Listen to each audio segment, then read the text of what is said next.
Joining us now is author and historian Dr. Vikram Sampath. Vikramji, namaste and greetings on 75 years of our independence. Thank you, Anand. Same to you and to all your viewers. From the ramparts of the Red Fort, Prime Minister Narendra Modi counts Veer Savarkar as one of those who laid down and fought relentlessly for the freedom of our country. But what we see in Karnataka, in Shivamogga, is an intolerance to Savarkar. Posters, banners brought down, and then two separate instances, one inside a mall and the other in a chalk, and people coming out and saying, no, you can't put these posters, and another person is wearing a tilak and he's stabbed. All of this is happening. It's all around Savarkar, saying if you can put Savarkar poster, we'll put Tipu Sultan poster. So let's start with all of this around.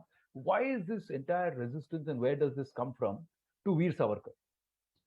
Yeah, I think it's very, very unfortunate, Anand, and that too at a time when we are celebrating Azadi Ka Amrit Mahotsav, that somebody who sacrificed so much for the cause of India's freedom, someone who started India's first organized secret society, the Abhinav Bharat, who organized the first ever bonfire of foreign clothes in 1905 in Pune. Someone who suffered 2 life imprisonments in Kalapani, somebody who actually gave us this whole concept of 1857 being the first war of Indian independence through his magnum opus on it, and not what was hitherto disparagingly called as Sepoy Mutiny. And this book having been inspiration for revolutionaries several decades after it was written, be it Raj Bihari Bose, be it Bhagat Singh, be it Netaji Subhash Chandra Bose, somebody like this, someone who all his degrees were snatched away because he was part of the freedom movement. His entire family property was confiscated. His wife, his sister-in-law, others, they had to literally eke out a living by begging. People like this who have suffered so much and sacrificed so much for the cause of this nation, today for petty political gains and electoral gains and politics, we are dragging their names in this very unfortunate manner, which is very, very disgraceful. And what's happening in my home state in Karnataka is I think very saddening, and probably it's just the indication of the times to come, considering the state is going to polls in a couple of months. So it's very unfortunate that political parties start associating themselves with these historical icons. BJP associates itself with Savarkar. So to counter that, you have the Congress, which has traditionally been associated, with Tipu Sultan. It started the Tipu Jayanti and so on in Karnataka, much to the ire of common citizens in the state. So in all of this, I think the casualty is history, and also the legacy of these great heroes that also suffers because we are, judging them by today's standards and for today's political gains. But a lot of what Savarkar said back in the 1920s and the 1930s stands true, holds true today. We see it manifest. But why is the Congress's hatred, literally hatred, towards Savarkar? Not just resistance, but it's outright manifest there, where they say Savarkar's modern day Savarkars and Jinnahs, and Savarkar is equated to Jinnah. And then they say, if you can put Savarkar, we'll put Tipu Sultan. Why? Where does this stem from? In your commentary and very exhaustive one, can you put a finger on why this is happening or who started this? I think it began, Anand, in 1937, when Savarkar got out of conditional imprisonment in Ratnagiri and he was free to join politics. And the Congress had actively wooed him to join their party. Including the then president of the Congress, Subhash Chandra Bose, even Nehru and others. They had expected that Savarkar would join the Congress, which was like a foregone conclusion. But he had, quite famously commented that I would rather be in the last line of the patriots than in the first line of the traitors. And he felt that the Congress had gone so far ahead in its policy of Muslim appeasement that it was akin to treachery, and it had sown the seeds of partition of the country. And so he didn't want to be associated with that party. Also, he was all the time an ideological opponent to Mahatma Gandhi.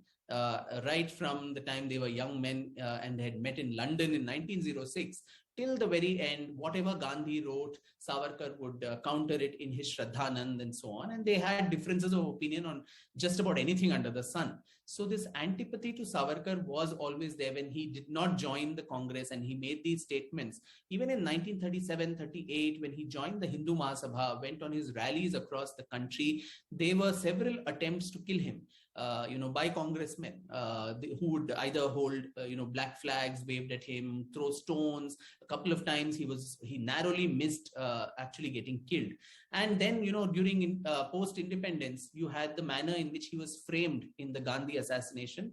And that was something that even Dr. Ambedkar, who was then the law minister, had said that this was a framed up case. And no wonder then that, the courts honorably exonerated Savarkar of that, charge. So the idea was to put this taint on him so that his legacy is besmirched forever.